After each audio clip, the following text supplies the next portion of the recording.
UP की सियासत पर यह एक्सक्लूसिव खबर हम आपको दे रहे हैं। कांग्रेस को ऑफर सीट की, टीवी 9 पर यह बड़ी जानकारी। टीवी 9 पर कांग्रेस को ऑफर 17 सीटों के नाम। जी हां, वो 17 सीट जो ऑफर किए गए हैं अखिलेश यादव की तरफ से, वो हमारे पास है, यानी कि 17 सीटों की लिस्ट हमारे पास है। रायबरेली, अमेठी, कानपुर सीट ऑफर की गई है।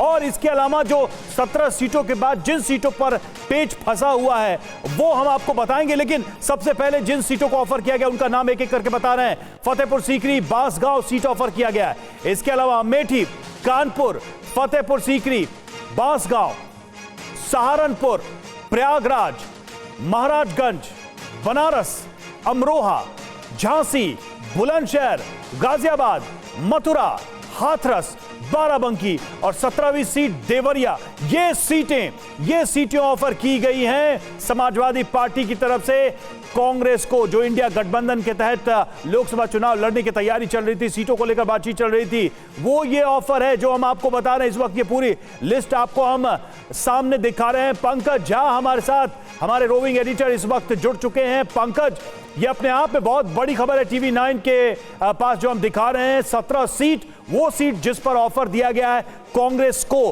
क्या इसमें भी कोई ऐसी सीट है जिसको लेकर कांग्रेस असमंजस में पड़ सकती है?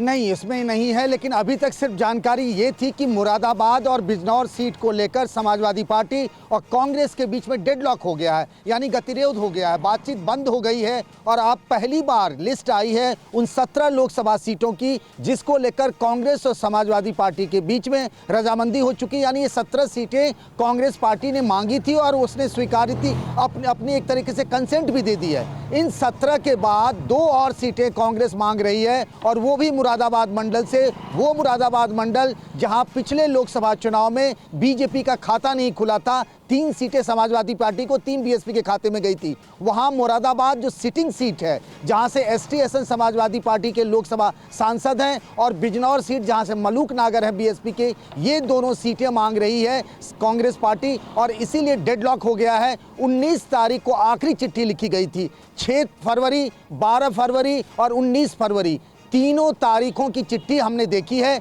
और उसमें विस्तृत ब्यौरा है कि किस तरीके से समाजवादी पार्टी अपने वोट के आंकड़े के बावजूद भी वो कांग्रेस को सीट देने को तैयार हुई है। लेकिन कांग्रेस पहले 17 पर तैयार हो गई थी, अब उसे लोकसभा की 2 और सीटें चाहिए, और इसीलिए गठबंधन अब एक तरीके से खतरे में है। पंकज, लेकिन ये अपने आप में बहुत ही दिलचस्प है, और राजनीतिक लिहाज से अगर देखें तो ये अपने आप में थोड़ा चौंकाता भी है। राहुल गांधी की उत्तर प्रदेश में मौजूदगी है और फिर भी यह मसला सुलझ नहीं पाता है। देखिए, मैं आपको बताऊं कि प्रियंका गांधी से लगातार बातचीत हो रही थी अखिलेश यादव की, और तब 17 सीटों पर बात फाइनल हो चुका था। सहारनपुर में इमरान मसूद के लिए समाजवादी पार्टी तैयार नहीं थी, क्योंकि वो अखिलेश यादव के खिलाफ कई बार बयान दे चुके हैं। प्रियंका गांधी के कहने पर समाजवादी पार्टी उनके लिए तैयार हो गई। फिर अमरोहा से दानिश अली, जो कि बीएसपी के सांसद थे, अब वो कांग्रेस में चले गए हैं, उनके लिए भी समाजवादी पार्टी तैयार हो गई। 17 पे बातचीत फाइनल हो चुकी थी। फिर कांग्रेस के राष्ट्रीय अध्यक्ष मल्लिकार्जुन खड़गे ने अखिलेश यादव को संदेश भिजवाया कि कांग्रेस पार्टी को 2 और सीटें चाहिए, और ये राहुल गांधी चाहते हैं, और वो मुरादाबाद और बिजनौर, और यहीं से बात जो है वो डिरेल हो गई है।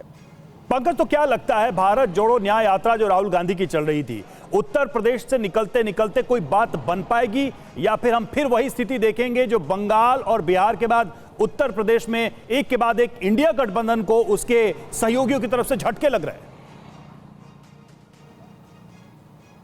देखिए, अभी इसमें कुछ कहना बहुत जल्दबाजी होगा, लेकिन एक बात तो तय है कि आज जब हम खड़े हैं यहाँ रायबरेली में, यहाँ अखिलेश यादव को राहुल गांधी के न्याय यात्रा में शामिल होना था, लेकिन दोनों साथ साथ नहीं नजर आएंगे।